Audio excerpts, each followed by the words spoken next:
Ume bat arduratuta heltzen da etxera, eta amari esaten dio, ama, eskolan oso despistatu naizela esaten dute. Eta ama esaten dio, baina zuk egon zaitez lasai, baina barkatu ni ez naiz zure ama zure zokoa naiz. Vampiro batek ahoan odola dauka, bere adiskideak ikusi dio. Nondik atera dezu odol hori eta esaten dio beste vampiroa. Etorri nirekin eta ikusiko dezu. Plazara iristen dira eta esaten du. Ikusten dezu horna hori? Bai, eta esaten du vampiroa. Bani ez nuen ikusi. Amama bat eta ume bat paseoan doa. Umeak lurrean ikusten dut txikle bat eta hartzera doa. Amamak esaten dio, lurreko gauzak ez dira hartzen.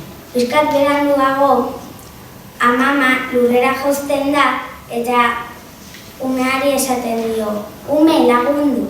Eta umeak erantzuten dio, ez, lurreko gauzak ez dira hartzen. Gizon bat kaletik ibiltzen ari da, eta gose asko dauka, baina diru gutxi dauka. Jatetxe batea jaten dut eskatzen du. Kokodriloko bokata bat mesedez, ez dakagu ogia. Basamortu batean dago eta esaten du, ura, ikusten du ura konpuesto bat eta jaten dut esaten du.